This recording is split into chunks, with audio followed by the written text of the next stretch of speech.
नमस्कार। यो हो समाचारमा स्वागत छ। म शशि नेपाल। म मेनुका श्रेष्ठ। सुरुमा अहिलेसम्मका प्रमुख समाचार।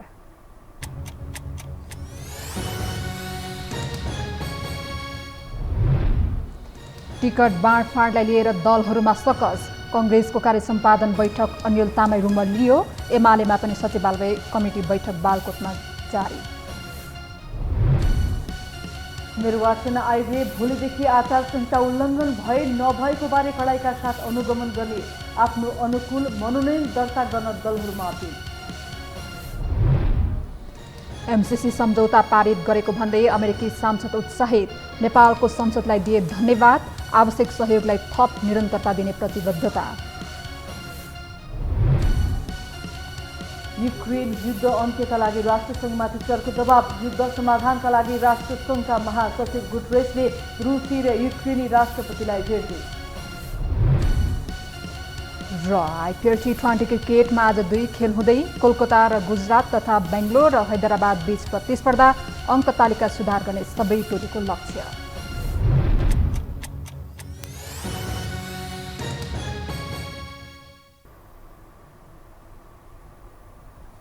अब समाचार विस्तारमा।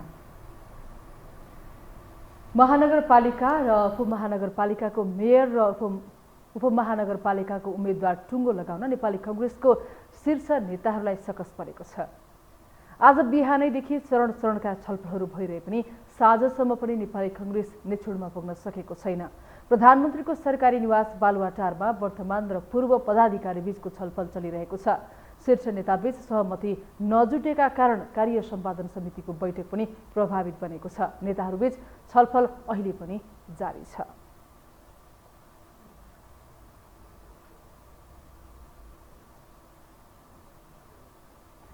सत्ता गठबन्धनको नेतृत्वकर्ता नेपाली काङ्ग्रेसले पर्याप्त भाग पाए पनि पार्टीभित्रकै शक्ति सङ्घर्ष चुनौती बनेको छ।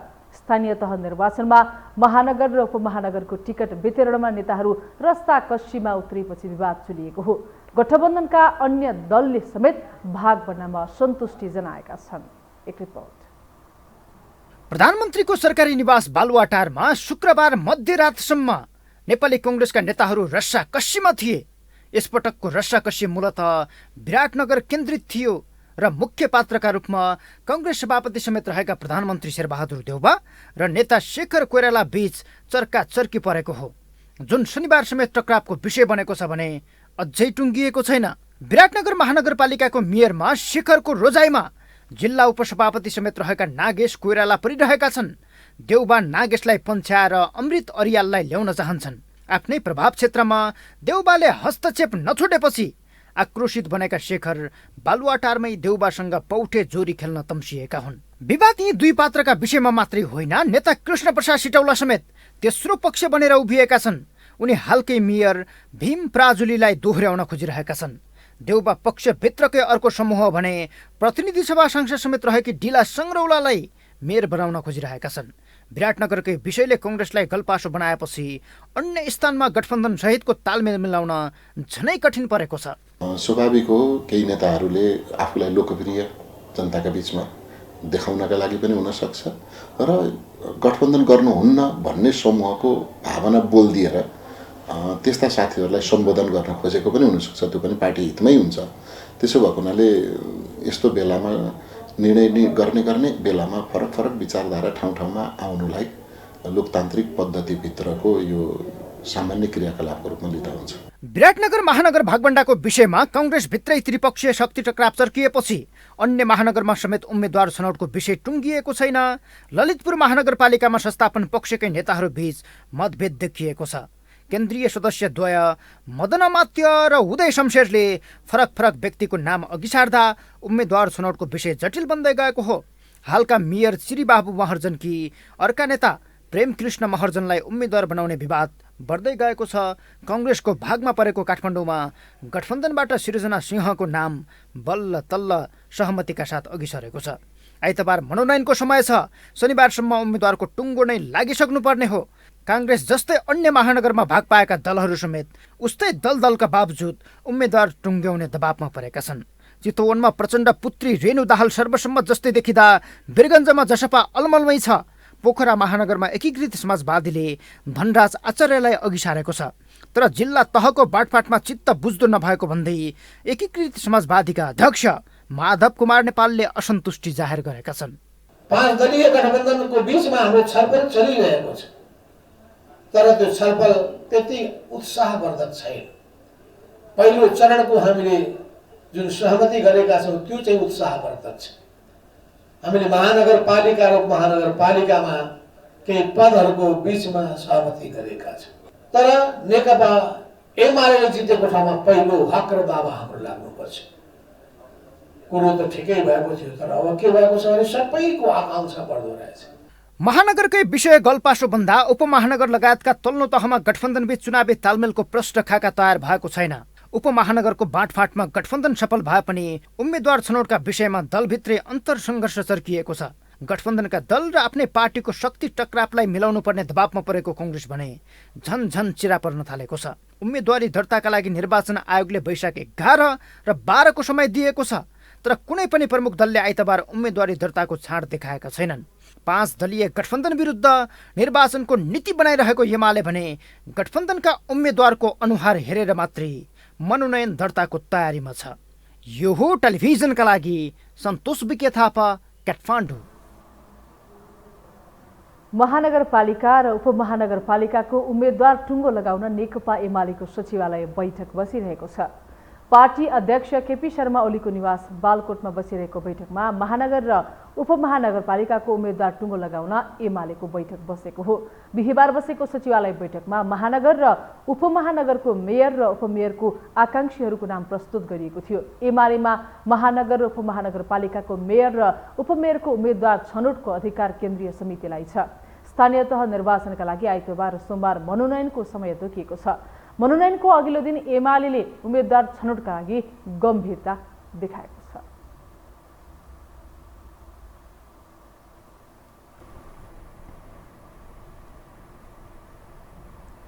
अब बाँकी समाचार। निर्वाचन आयोगले भोलिदेखि निर्वाचन आचार संहिता उल्लङ्घन भए नभएको बारे कडाइका साथ अनुगमन गर्ने भएको छ। प्रमुख निर्वाचन आयुक्त दिनेश कुमार थपलियाले सामाजिक सञ्जालमा निर्वाचन आचार संहिता अनुगमनका लागि आयोगले अनुगमन टोली खटाउन लागेको जानकारी दिनुभयो। साथै दलको आधिकारिक नाम भएको सामाजिक सञ्जालबाट चुनाव प्रचार प्रसार गर्दैमा आचार संहिता लागि नहाल्ने उहाँको भनाइ छ। यस्तै आयुक्त थपलियाले देशभर निर्वाचन आचार संहिता कार्यान्वयनका लागि स्थानीय प्रशासनलाई परिचालन गरिएको समेत बताउनुभयो। यस्तै आयोगले 2 दिनको समयमा आफ्नो अनुकूल समय मिलाई सम्बन्धित निर्वाचन अधिकृतको कार्यालयमा गई उम्मेद्वारहरूले आफ्नो मनोनयन दर्ता गर्न पनि अपिल गरेको छ। निर्वाचन दर्ता गर्ने सिलसिलामा विभिन्न राजनीतिक दलहरूका र्याली अथवा साना जुलुस अथवा जे कार्यक्रम छन् त्यसको कारणले कुनै पनि किसिमको अप्ठ्यारो स्थिति, असहज स्थिति, झडपको स्थिति आउन सक्दैन, आउन हुँदैन भन्ने कुरामा आयोग विश्वस्त छ। त्यसकारण यदि कहीँ भिडभाड भयो भने त्यसलाई कसलाई अघि कसलाई पछि पठाएर त्यहाँ जान दिने भन्ने कुरा स्थानीय प्रशासनले शान्ति सुरक्षाको दृष्टिकोणबाट गर्नुपर्ने कार्यहरू गरी यसको सम्पादन गर्छ।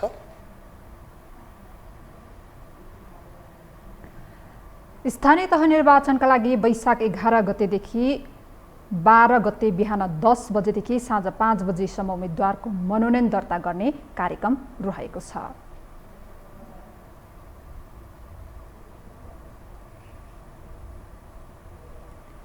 नेकपा एकीकृत समाजवादीका अध्यक्ष माधव कुमार नेपालले 5 दलीय गठबन्धन बीच जिल्ला तहमा भइरहेको स्थानीय तहको सिट बाँडफाँड प्रति असन्तुष्टि जनाउनु भएको छ। अध्यक्ष नेपालले 2074 सालको स्थानीय तह निर्वाचनमा एमाले जितेको ठाउँमा आफ्नो पार्टीको पहिलो हक र दाबी लाग्ने सहमति भए पनि सोही अनुसार जिल्ला तहको सिट बाँडफाँड नभएको भन्दै असन्तुष्टि जनाउनु भएको हो। नेपाल कम्युनिस्ट पार्टीको स्थापना दिवसको अवसर पारेर आज काठमाडौँमा आयोजित एक कार्यक्रममा बोल्दै उहाँले स्थानीय तह निर्वाचनको सिट बाँडफाँडको जिल्ला तहको रिपोर्टले आफूहरूलाई उत्साहित नबनाएको पनि स्पष्ट पार्नुभयो। स्थानीय तहको चुनावमा हामीले 5 दलीय गठबन्धनसँग वार्ता गरिरहेका छौँ। 5 दलीय गठबन्धनको बीचमा हाम्रो छलफल चलिरहेको छ, तर त्यो छलफल त्यति उत्साहवर्धक छैन। पहिलो चरणको हामीले जुन सहमति गरेका छौँ त्यो चाहिँ उत्साहवर्धक छ। हामीले महानगरपालिका र उपमहानगरपालिकामा केही पदहरूको बीचमा सहमति गरेका छौँ। अध्यक्ष नेपालले स्थानीय तह निर्वाचनमा नोमिनेसनकै बेला विद्रोही उम्मेद्वार उठाएर आफ्नो पार्टीलाई हराउने षड्यन्त्र एमाले गरिरहेको उहाँको आरोप छ।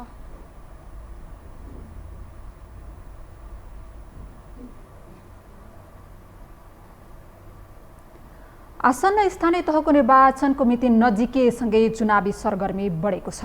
निर्वाचन नजिकिँदै जाँदा उम्मेद्वार बन्न चाहने आकांक्षीहरूको सक्रियता पनि बढेको छ।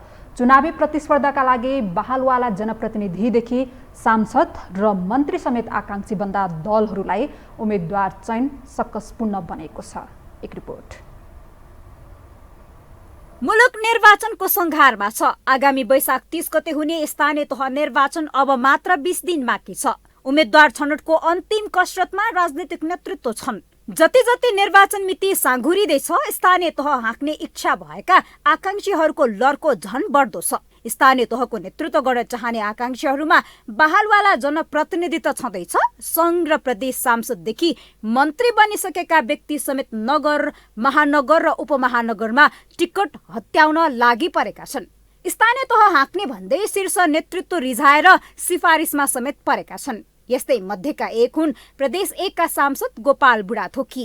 प्रदेश सांसद बुढाथोकीले 5 वर्षदेखि मेयरको तयारीमा रहेका सबै स्थानीय नेता कार्यकर्तालाई पन्छाएर स्थानीय तहको आवश्यकता भन्दै मेची नगर नगरपालिका प्रमुखमा सिफारिस लिए।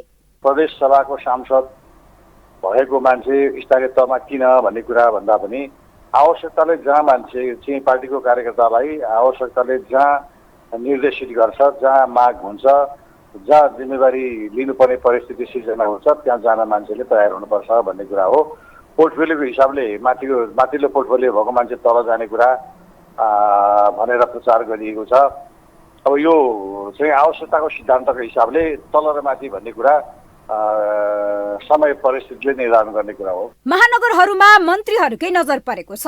पोखरा महानगरपालिकामा विवाद नै छेडिएको छ। महानगरको मेयरका लागि आकांक्षी गण्डकी प्रदेश सांसद कृष्ण थापा हदैसम्मको जोड बल गरे पनि एमाले केन्द्रीय सचिवालयले सांसदलाई मेयर टिकट नदिने भएपछि उपमहासचिव पृथ्वी सुब्बा गुरुङ र सांसद थापा बीचको जुङ्गाको लडाईँ सुरु भएको छ। सबैतिर एकढिक्का भएका बेला पोखरामा भने एमाले भित्र विवाद सुरु भएको छ। पृथ्वी सुब्बा गुरुङको यो चालले पोखरा एमाले संगठन नै कमजोर बनाउने सम्मको टिक्का टिप्पणी सुरु भएको छ। संघीय राजधानी र सबैको चासोमा पर्ने काठमाडौँ महानगरमा नेकपा एमालेका बहालवाला मेयर विद्यासुन्दर साक्य र मेयर भइसकेका बागमती प्रदेश सभा सदस्य केशव स्थापित सिफारिस नै भइसकेका छन्। स्थापित बागमती प्रदेशका पूर्व भौतिक पूर्वाधार मन्त्री समेत हुन्। यसरी सांसद नै भइसकेकाहरू, मन्त्री भइसकेकाहरू नै आफ्नो राजनीतिक हैसियत नै घटाएर स्थानीय जनप्रतिनिधि बन्ने होडमा आखिर किन बहसको विषय बनेको छ। स्थानीय तहमा पदको सुरक्षा, स्रोत साधन हर हिसाबले वर्चस्वका हिसाबले यो मोह मौलाएको कतिपयको विश्लेषण छ। मेयरको टिकट लिएपछि मेयरमा के छ, 5 वर्षलाई निश्चिन्त रूपमा चाहिँ तलब आउँछ। पहिलो त थाई जागिर भयो, बिचमा डर छैन नि। त्यसपछि आएर स्रोत र साधन त अहिले धेरै छ तल, होइन धेरै छ। ठेक्कापट्टा पनि प्रशस्तै लाउनु पाइन्छ। आफ्नो चाहिँ ती चाहिँ गुट र गिरोहलाई चाहिँ पेटी कन्ट्र्याक्ट पनि दिन पाइन्छ र आफ्नो वर्चस्व पनि आफ्नो लोकल ठाउँमा राख्नु पाइन्छ। त्यसले गर्दा के हो भन्दाखेरि चाहिँ अब बुझे, अब आफ्नो हैसियत चाहिँ यहाँ पार्लियामेन्टमा उभिएर छैन। प्रदेश र प्रतिनिधि सभामा पुगेका नेताहरू केन्द्रबाट पुनः स्थानीय तहतर्फ फर्कन खोज्नुले समग्र राजनीतिक क्षेत्रमा भय पैदा गरेको छ। नेताहरूले रहर जनताका लागि भन्दा पनि उही आफ्नो स्वार्थ पूरा गर्न राजनीतिक हैसियत नै भुलेर शक्तिशाली स्थानीय तह रोजेको प्रश्न छ। तथापि प्रदेशदेखि संघीय सांसद र मन्त्री समेत बनिसकेकाहरू तल झरेर स्थानीय निर्वाचनमा उठ्नु राजनीतिक हिसाबले सकारात्मक सन्देश नभएको विश्लेषकहरूको तर्क छ। म त्यही पदमा अझ घटेर यहाँ त तपाईँको के भने प्रदेशको तपाईँको सांसद भएको मान्छे अझ त्यहाँ भने प्रदेश भनेको त एउटा क्षेत्र हेर्ने कुरा हो नि। त्यहाँबाट घटेर म एउटा पालिकाको तपाईँको मुख्य पदमा चाहिँ म उठ्छु, नगर प्रमुखमा उठ्छु भन्ने कुरा आइरहेको छ। त्यो कारणले गर्दा यो चाहिँ के भने मैले अघि भनेको एउटा भनौँ न एउटा खालि व्यक्तिगत लाभ अथवा दलको फाइदा अथवा अरू कुनै एउटा राजनैतिक तपाईँको अर्थशास्त्रको राजनीतिक शास्त्रको हिसाब किताबमा तपाईँको मूलधारमा हुनुपर्ने कुरा भन्दा अरू धारको कुरा हाबी भएको कारणले गर्दा अहिले आधा दर्जन भन्दा बढी प्रदेश सांसद मेयर बन्न हानथाप गरिरहेका छन्। स्थानीय जागिरे जीवन बिताएकाहरू पनि जागिरै छाडेर मेयर बन्ने सपनामा कुदिरहेका छन्। सरकारको उपसचिव जस्तो गरिमामय पदमा कार्यरत विष्णुप्रसाद भुसालले नवलपरासीको देवचुली नगरपालिकामा मेयरको उम्मेद्वार बन्न राजीनामा नै गरिसकेका छन्। सार त उनीहरूमा विकासको खास कुनै योजना भन्दा पनि शक्ति र पुँजी सञ्चालनको दृष्टिले स्थानीय तहमा लोभिएको प्रश्न छ। यस प्रकारको मोहले संघीयतालाई प्रभावकारी बनाउने नभई जनताको नजरबाट संघीयतालाई थप तिरस्कृत गराउन बल पुर्याउँदछ। यो हो टेलिभिजनका लागि निम्लेकी शेर्पा, काठमाडौँ। हामीसँग समाचार बाँकी छन्, अहिलेलाई विश्राम।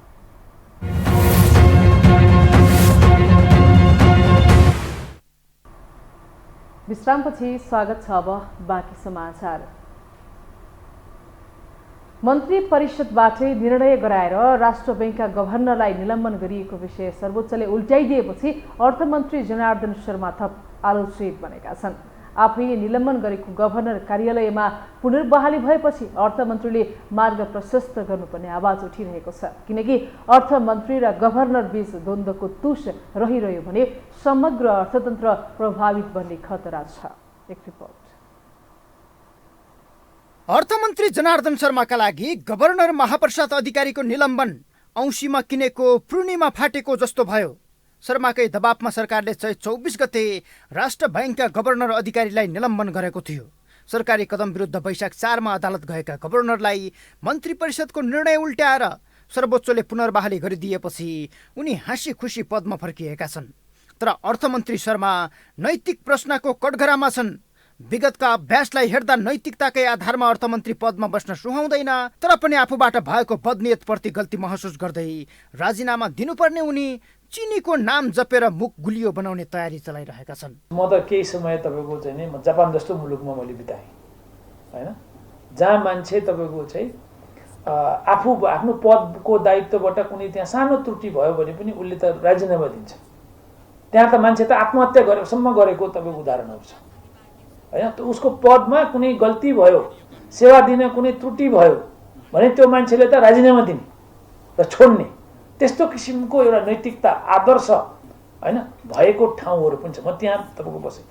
तर हाम्रोमा तपाईँले हेर्नु त आफ्नो जिम्मेवारी बोध, आफ्नो नैतिकता, पेसागत आदर्श, यो कुराहरूलाई तपाईँको चाहिँ नि एउटा बास्केटमा थन्क्याएर तपाईँको अर्को बाटो दिने। अदालतले अन्तरिम आदेश जारी गर्दै गभर्नरलाई आफ्नो पदीय जिम्मेवारी पूरा गर्न दिनु भनेको सरकारले चालेको कदम गलत थियो भन्ने पुष्टि हुनु हो। अदालतको चिठी बोकेर गभर्नर कार्यालय फर्किएपछि अर्थमन्त्री बाहिरिनुपर्ने सामान्य अभ्यासलाई समेत शर्माले ध्यान दिएका छैनन्। यसको मतलब अझै उनी लाज छोप्ने टालोको खोजीमा छन्। नभए सरकारको नेतृत्वकर्ताले बर्खास्त गर्न सक्नुपर्ने विज्ञहरू बताउँछन्। तर प्रधानमन्त्रीकै मिलीभगतमा अर्थमन्त्रीले चालेको कदममाथि सत्ता पक्ष जोर जुलुमले बचाउ गर्न लागि परेको छ। गभर्नर र सरकारको बिचमा कहीँ न कहीँ समस्या त देखिएकै हो। अब अर्थमन्त्री र प्रधानमन्त्रीले सल्लाह गरेर नै त्यो डिसिजन लिएको भन्ने कुरा पनि प्रश्न भएकै छ। अब 13 गते त्यसको बारेमा चाहिँ अदालतले फेरि दुवैतिरलाई बोलाएर गर्दैछ।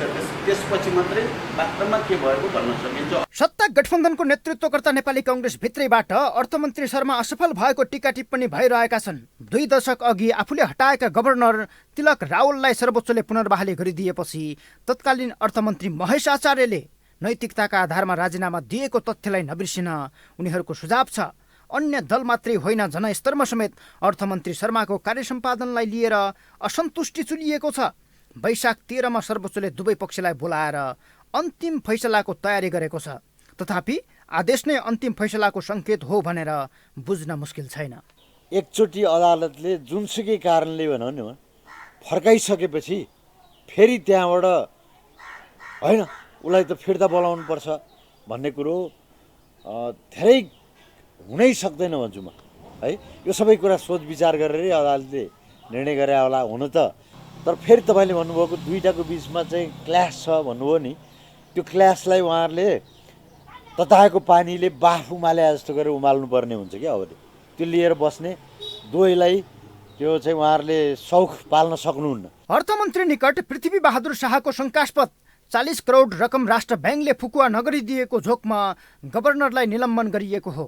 राज्यको स्वायत्त निकायलाई अर्थमन्त्रीले मन्त्रालयको शाखा जसरी चलाउन खोजेपछि विवाद भएको बुझ्न मुस्किल परेको छैन। मुलुकको अर्थतन्त्रलाई नीतिगत र वित्तीय लयमा ल्याउन दुवै संस्था अपरिहार्य छन्। यदि अर्थमन्त्री र गभर्नर बीच द्वन्द्वको तुस रहिरह्यो भने समग्र अर्थतन्त्र प्रभावित बन्ने खतरा छ। आफैले हटाएका गभर्नर फर्किएपछि कुन मुख लिएर अर्थमन्त्री सहकार्य गर्दै कार्य सम्पादन गर्छन् झन् चुनौतीपूर्ण छ। अर्थ मन्त्रालय र राष्ट्र ब्याङ्कको सम्बन्ध चिसिएकै बेला ठुला उद्योग घरानालाई सूचना चुहाएर विलासी वस्तु आयातको प्रतीकपत्र एलसी खोलिएपछि विवाद नयाँ अध्यायमा प्रवेश गरेको छ। यो हो टेलिभिजनका लागि क्यामेरामा विशाल प्याकुरेलका साथमा सन्तोष भिके थापा, काठमाडौँ। नेपाल भ्रमणमा रहनुभएका अमेरिकी सांसदहरूले एमसीसी सम्झौता पारित गरेकोमा नेपालको सङ्घीय संसदप्रति आभार व्यक्त गर्नुभएको छ। अमेरिकी सांसदहरूले नेपालको समृद्धिका लागि, नेपालको जनजीविका र समावेशी विकासका लागि आवश्यक सहयोगलाई निरन्तरता दिन अमेरिकाका दुवै पार्टीका सांसदहरूको तर्फबाट प्रतिबद्धता समेत व्यक्त गर्नुभएको थियो। नेपालको पूर्वाधार विकास, पर्यटन क्षेत्रको विकास, नवीकरण ऊर्जा नेपालको विकासका लागि अति महत्त्वपूर्ण स्रोत भएको कुरा आफूहरूले राखेको र त्यसमा पनि सहयोग गर्ने कुरा अमेरिकी सांसदहरूको टोलीले राख्नु भएको समूहका संयोजक डाक्टर मिनेन्द्र रिजालले जानकारी दिनुभयो। नेपालको भौतिक पूर्वाधार निर्माण गर्नका लागि, नेपालको पर्यटन विकासका लागि र नेपाल चाहिँ साँच्चै अर्थमा स्वच्छ र रिन्युएबल ऊर्जाका लागि एउटा अत्यन्त महत्त्वपूर्ण स्रोत रहन सक्छ दक्षिण एसियाका लागि र अरू पनि सबै छिमेका देशहरूका लागि भन्ने कुरा हामीहरूले पनि भन्यौँ, उहाँहरूले पनि त्यसमा सन्तोष व्यक्त गर्नुभयो। दुई मुलुक बीचको कूटनीतिक सम्बन्ध 75 वर्ष प्रवेश गर्न लागेको अवसरमा अमेरिकी सांसदहरूले नेपाल भ्रमण गरेका हुन्।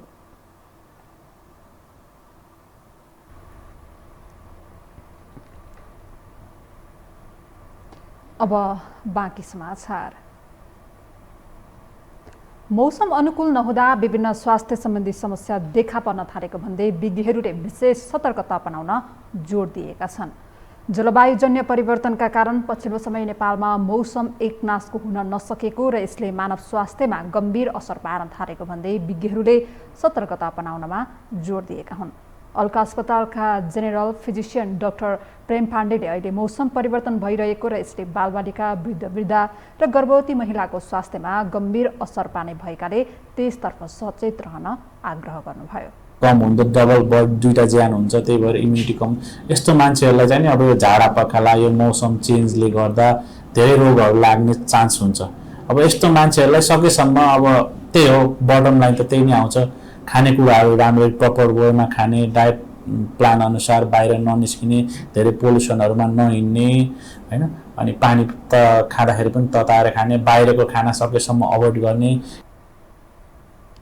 डाक्टर पाण्डेले अहिले जलवायु परिवर्तनका कारण मौसम अनुकूल नरहेको भन्दै दीर्घरोगी, बालबालिका, वृद्धहरूले विशेष सावधानी अपनाउनु पर्ने बताउनुभयो।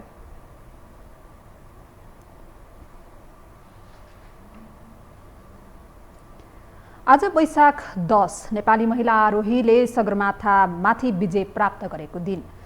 पहिलो पटक सगरमाथा आरोहण गर्ने प्रथम नेपाली महिला राष्ट्रिय विभूति फासाङ ल्यामुको 29औं स्मृति दिवस। शेर्पाको त्यो साहस अहिले धेरैका लागि उत्प्रेरणा बनेको छ। एक रिपोर्ट।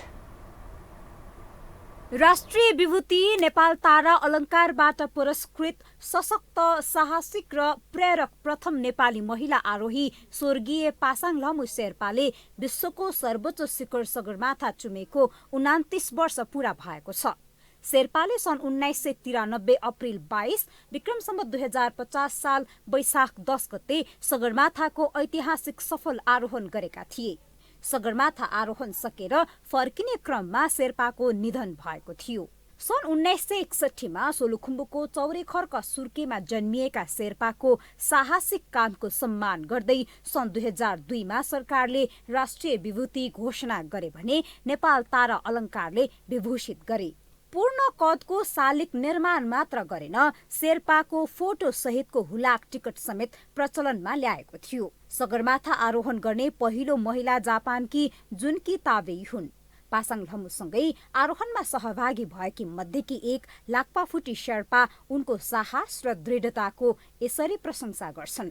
पासाङ लम्बु शेर्पा पहिलो कुरा त एउटा राम्रो आमा हुनुहुन्थ्यो, जब कि उहाँले चाहिँ बच्चाहरूको लागि चाहिँ एकदमै जहिले नि सम्झिरहने अब भन्न त्यस्तो हुन्थ्यो। अनि दोस्रो चाहिँ उहाँले केही गर्छु भनेपछि लागि परेर छोड्दै नछोड्ने, त्यो अन्तिमसम्म गर्छु भने उसको जस्तो सङ्घर्ष भए पनि गर्छु भनेर चाहिँ लाग्नु पर्ने उहाँको नेचर त्यस्तो हुनुहुन्थ्यो। उहाँको बुवा पनि अब हिमाल ट्रेकिङ माउन्टेनियरिङ नै गरिरहनु भएकोले गर्दाखेरि उहाँले बन्नु भएको चाहिँ उहाँको बुवाबाट इन्सपायर भएर चाहिँ उहाँ चाहिँ हिमाल चढ्नु इन्ट्रेस्ट भन्नुहुन्थ्यो।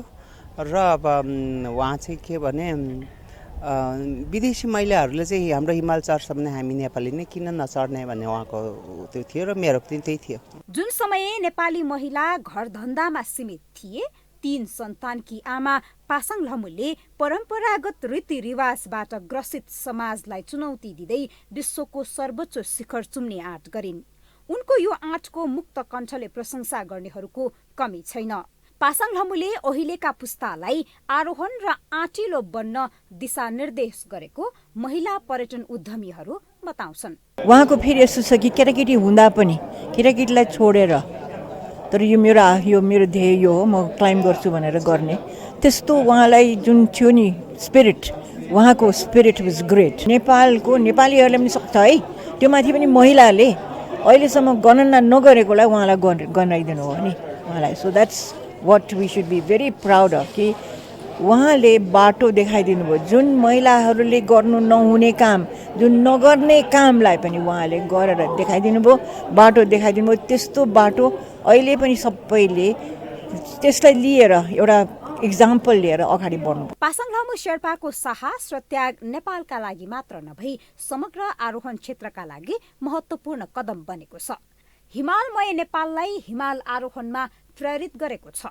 मुलुकको पर्यटन क्षेत्रको महत्त्वपूर्ण आधार हिमाल आरोहण थप परिष्कृत भएको व्यवसायीहरू बताउँछन्। नेपालको लागि यो विदेशको लागि अब यङ जेनेरेसन र स्पेसली वुमेन्स क्लाइम्बर्सहरूको लागि र उहाँले चाल्नुभएको पाइलाले नेपालको इकोनोमिक क्षेत्रमा नेपालको राज्यलाई एउटा विशेष गरेर गाइडलाइन दिनुभएको छ। यो उहाँको फ्यामिली र सम्पूर्ण साथीहरूले सम्झिनु भएको कुरा त छँदैछ। राज्यले गर्नुपर्ने काम विगतमा गर्नु भए तापनि उहाँले गर्नुभएको र उहाँको बाँकी सपनालाई राज्यले पनि सँगै सहकारी गर्नुपर्छ भन्ने कुरामा म स्पष्ट रूपमा नेपाल सरकारलाई र हामी आरोही क्षेत्रलाई पनि म आह्वान गर्न चाहन्छु। संसारभर नेपाली हिमाल र शेर्पालाई चिनाउन पहिलो सगरमाथा आरोही तेन्जिङ नोर्गे शेर्पापछि पासाङ लम्बु शेर्पाको योगदान साँच्चीकै महत्त्वपूर्ण छ। पछिल्लो पुस्तामा आरोहण प्रतिको मोह थप बढेको छ। यद्यपि राज्यले अझै पनि न त नेपालमा उपलब्ध हिमालहरूको आरोहणमा प्रचार प्रसार न त आरोहण पेसालाई नै सुव्यवस्थित नै बनाउन सकेको छ। यसतर्फ सबै सरकारवालाको ध्यानाकर्षण हुन जरुरी छ। यो हो टेलिभिजनका लागि क्यामेरामा सिरो श्रेष्ठका साथमा निम्लेकी शेर्पा, काठमाडौँ। हामीसँग अन्तर्राष्ट्रिय र खेल समाचार बाँकी नै छन्। अहिलेलाई विश्राम।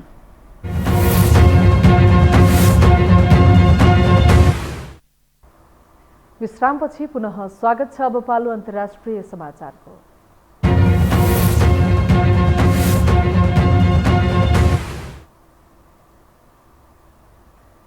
राष्ट्रसङ्घका महासचिव एन्टोनियो गुटेरेसले रुसी राष्ट्रपति भ्लादिमिर पुटिन र युक्रेनी नेता भोलोदिमिर जेलेन्स्कीलाई भेट गर्ने भएका छन्। महासचिव गुटेरेसले मङ्गलबार राष्ट्रपति पुटिनलाई मस्कोमा भेट गर्ने कार्यतालिका छ। पुटिनसँगको भेटपछि महासचिव गुटेरेसले बिहिबार किभमा युक्रेनी राष्ट्रपति भोलोदिमिर जेलेन्स्कीसँग भेट गर्ने तालिका रहेको छ। त्यसो त रुस र युक्रेन दुवै राष्ट्रसङ्घका संस्थापक सदस्य हुन्। युक्रेन युद्ध अन्त्यका लागि राष्ट्रसङ्घमाथि चर्को दबाव छ।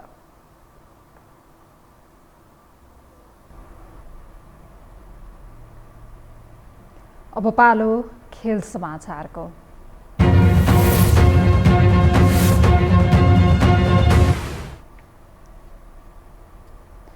Indian premier league IPL T20 क्रिकेटमा आज 2 खेल हुँदैछ, जस अन्तर्गत पहिलो खेलमा कोलकाता नाइट राइडर्स र गुजरात टाइटन्स बीचको खेल जारी छ।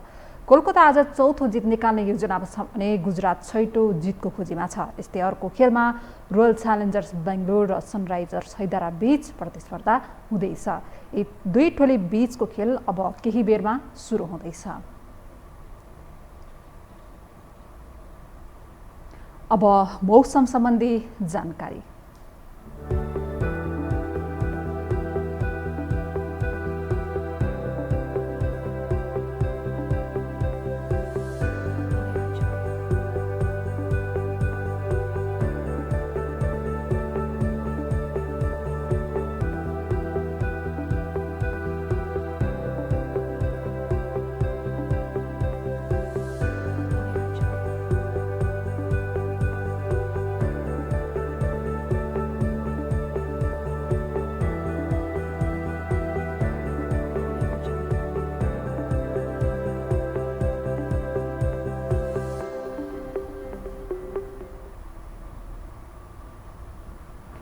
यससँगै हामी यो समाचारको अन्त्यमा आइपुगेका छौँ। बिदा हुनु अघि प्रमुख समाचार पुनः एकपटक।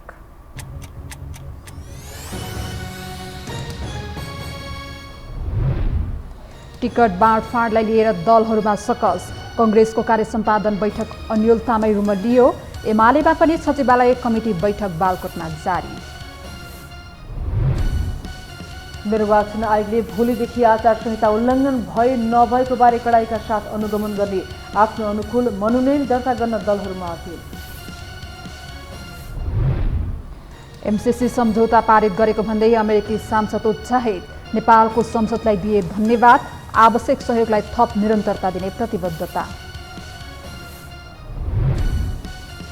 युक्रेन युद्ध अन्त्यका लागि राष्ट्रसङ्घमाथि चर्को दबाव। युद्ध समाधानका लागि राष्ट्रसङ्घका महासचिव गुटरेस रुसी र युक्रेनी राष्ट्रपतिलाई भेटे।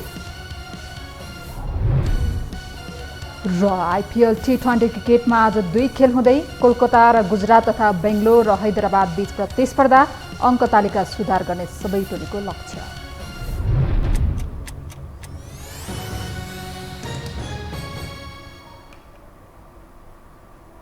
हवस् त, यो समाचार सकियो। समाचार बुलेटिनका साथै यो टेलिभिजनका सम्पूर्ण कार्यक्रम यो टेलिभिजन.com, यो खबर.com, युट्युब र फेसबुकमा पनि पढ्न र हेर्न सक्नुहुनेछ। मोबाइलमा यो टिभी एप डाउनलोड गरी हामीलाई प्रत्यक्ष हेर्न सक्नुहुनेछ। तथ्यसहितको निष्पक्ष समाचार तथा मनोरञ्जनका लागि हेर्दै रहनुहोला यो टेलिभिजन। नमस्कार।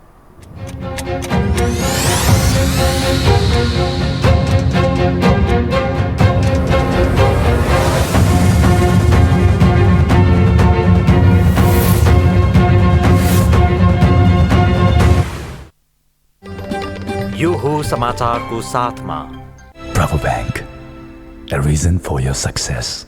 Have any sort of health issues? Do visit Norvik International Hospital, Thapatali. म पनि आजै नेपाल टेलिकमको एन्टी फाइबर सेवा लिन्छु। नेपाल टेलिकम, राष्ट्रको सञ्चार।